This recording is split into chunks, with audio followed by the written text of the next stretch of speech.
Très bon début de semaine à toutes et à tous et merci de votre fidélité à SICA. C'est un plaisir de vous retrouver pour ce nouveau numéro du journal de l'économie. Le FMI à nouveau au chevet de la Sierra Leone, c'est avec un nouveau prêt de 172 millions de dollars.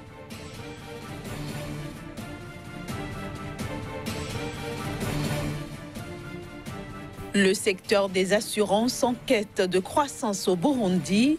Le pays entend doubler son chiffre d'affaires dans 5 ans.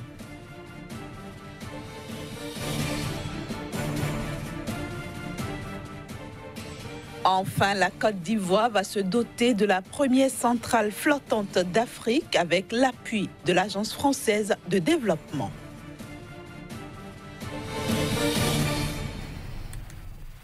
Le conseil d'administration du Fonds monétaire international a approuvé un nouveau plan de financement pour la Sierra Leone.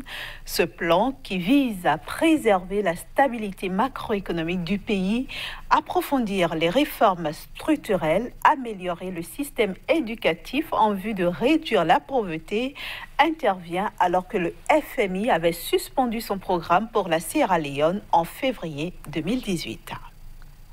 Le Fonds monétaire international à nouveau en bon terme avec la Sierra Leone. 9 mois après la suspension d'un plan de financement de 240 millions de dollars début 2018, en raison de réformes pénalisantes telles que la taxation de voitures de luxe importées et la suppression des subventions sur le carburant et le riz, le conseil d'administration du FMI a approuvé un nouveau plan de financement en faveur du pays. Destiné à préserver la stabilité macroéconomique de la Sierra Leone, à approfondir les réformes structurelles et à améliorer le système éducatif pour réduire la pauvreté, ce nouveau plan de financement est doté de 172 millions de dollars. Il permettra à la Sierra Leone de lutter contre l'inflation croissante et une croissance économique morose sur une période de 3 années et demie. Son approbation sera suivie d'un décaissement immédiat de 21 500 000 de dollars que le gouvernement sierra-léonais est appelé à gérer selon les conditions du FMI en matière des dépenses budgétaires et de comptabilité. Notons que le Fonds monétaire international s'attend à une croissance de 4% tout au plus et une inflation de 18% en 2018 pour la Sierra Leone. Un pays dont l'économie a connu, après la période d'embellie des années 2000, des périodes difficiles dues à la chute des prix des matières premières et à la fièvre hémorragique Ebola sur la période 2014-2016. Actuellement, Freetown est classé dans la catégorie des États à risque élevé de surendettement en raison de son ralentissement économique. Les autorités angolaises ont lancé un projet de développement de l'agriculture commerciale d'un coût global de 230 millions de dollars. Ce projet, d'une durée de 6 ans, va, dans sa première phase, concerner les zones favorables à l'agriculture dans 3 provinces du pays et dans sa seconde phase, 7 provinces. L'objectif est d'impulser le développement agricole et d'accroître les revenus des producteurs. Il faut dire que le projet prend en compte le développement de l'agrobusiness, le développement et l'amélioration de l'infrastructure en ciblant particulièrement les routes rurales et les canaux d'irrigation, également le renforcement institutionnel et de l'environnement des affaires, sans oublier la gestion, le suivi et l'évaluation.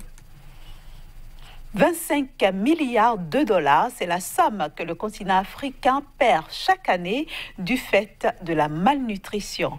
Selon le chef de la division santé publique, sécurité et nutrition de la Banque africaine de développement, eh bien, cette information a été révélée pour dire que l'amélioration de la productivité alimentaire est l'une des voies à suivre pour combattre le fléau. La BAD a d'ailleurs lancé un plan d'action qui a pour objectif de réduire de 40% le retard de croissance chez les enfants de moins de 5 ans d'ici 2025 à travers des investissements plus accrus sur les plans de la nutrition, de l'agriculture, de la santé, de l'eau, de l'assainissement et de l'hygiène.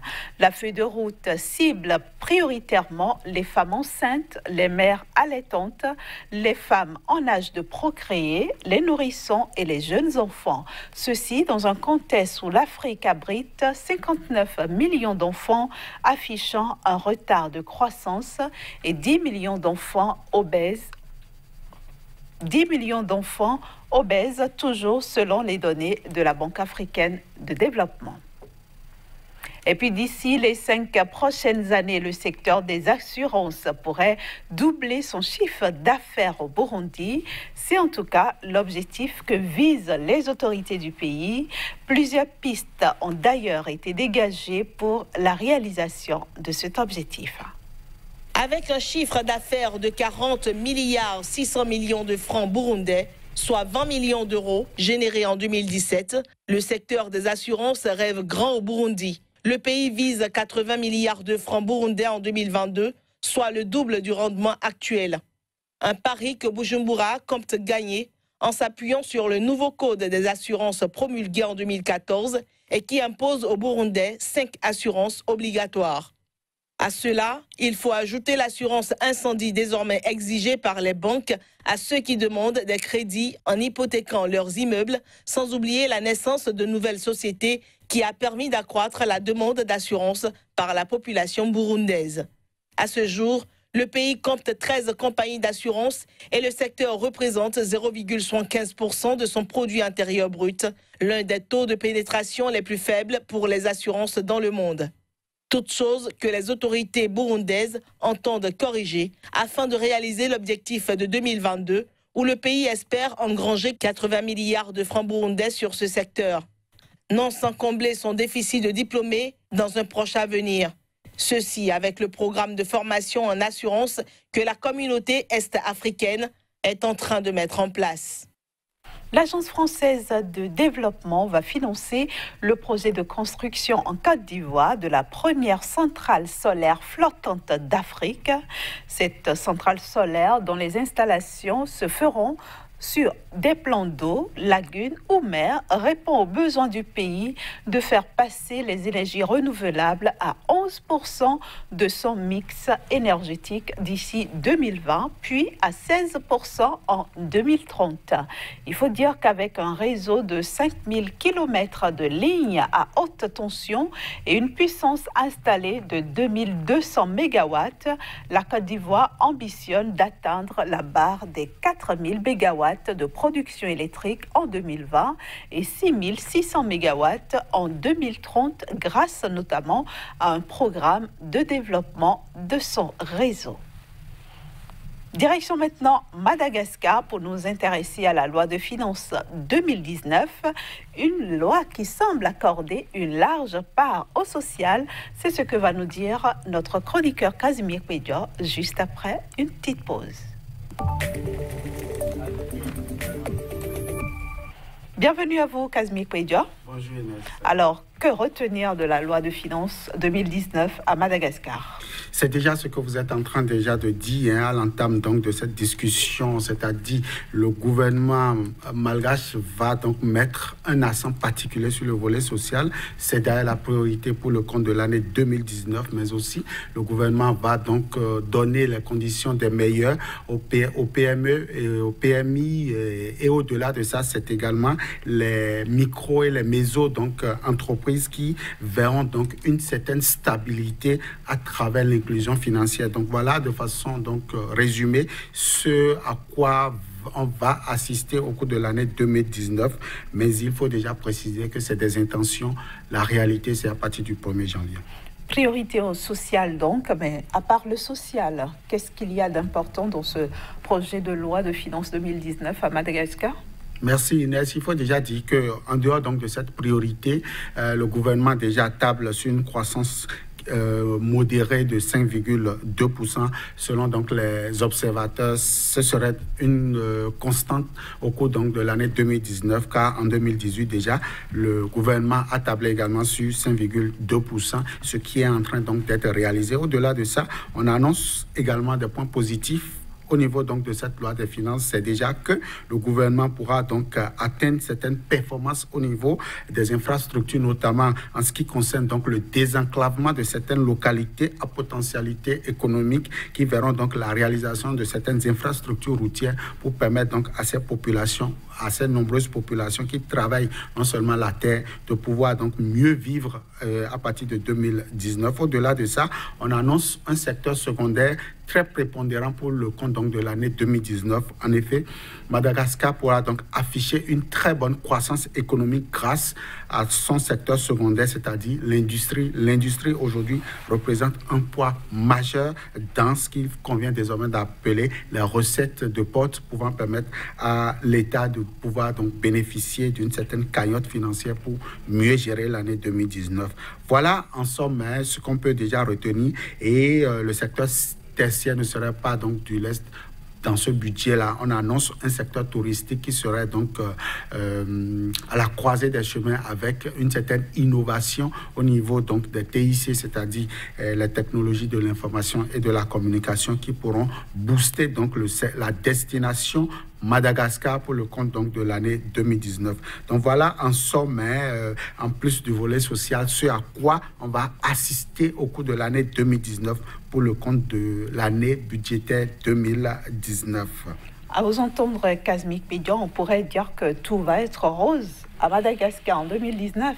Bien sûr, mais s'il n'y avait pas ce petit couac que le budget va donc ressentir au cours de l'année 2019, c'est-à-dire le côté un peu négatif des choses, c'est la devise locale. En effet, Ariari, qui est donc la devise locale, va connaître une certaine dépréciation pour le compte de l'année 2019. En tout cas, c'est ce qu'annonce donc la Banque centrale au niveau donc du pays. En effet, le creusement donc au niveau de la balance commerciale va davantage se faire au niveau donc de l'année 2019, car il faut le dire, Madagascar, comme bien d'autres pays africains, continue donc par être extraverti en ce qui concerne donc les échanges au niveau du commerce. Donc ceci va se creuser davantage pour le compte de l'année 2019. On annonce également une certaine difficulté avec la devise étrangère, notamment le dollar américain, qui également viendra ajouter un peu au niveau de la balance pour donc donner un point négatif à cette économie. Donc tout ne serait pas rose pour le pays, pour le compte de l'année 2019. Il va falloir donc que le nouveau président, qui serait issu certainement le 19 décembre prochain des élections présidentielles, le second tour bien évidemment, doit donc batailler dur avec ses économistes, mais aussi avec les monétaristes de la Banque mondiale pour trouver donc le palliatif nécessaire afin de contourner donc ces différents points du moins que nous venons d'énumérer. Finalement, quelles sont les chances de réussite de cette année budgétaire 2019 pour Madagascar? C'est déjà une population active très engagée pour le travail. La chance ici, c'est beaucoup plus la stabilité du pays. En effet, les élections présidentielles qui vont donc se dérouler, la réussite donc de ces élections serait une chance majeure pour la réussite donc de cette année budgétaire, car un pays instable, ce n'est pas forcément un pays qui a la stabilité au niveau donc de ses finances. Donc la première chance, c'est les élections présidentielles. Au-delà de ça, il y a le secteur secondaire, comme je l'ai dit, qui véritablement pourra accompagner l'économie de ce pays. Et en plus de ça, il y a les partenaires techniques et financiers. En effet, la Banque mondiale a déjà annoncé les couleurs depuis donc le 9 octobre 2018 en lançant un vaste projet d'inclusion financière qui a déjà démarré au niveau du pays et qui est axé sur 3 axes, notamment l'éducation financière, l'accès aux services financiers, mais aussi le renforcement des politiques et du cadre légal au niveau donc du pays pour pouvoir permettre l'inclusion financière. Je crois qu'avec ces différents projets et surtout la volonté donc du peuple de travailler et également des gouvernants à offrir un mieux-être à l'économie, je crois que Madagascar a toutes les chances de réussir l'année budgétaire 2019. En tout cas, c'est tout le mal qu'on peut souhaiter à ce pays. Merci à vous, Kazmik Médian, et bonne semaine. À vous de même. Voilà, chers amis téléspectateurs, c'est la fin de ce numéro du Journal de l'économie. Retrouvez-nous mercredi prochain à la même heure.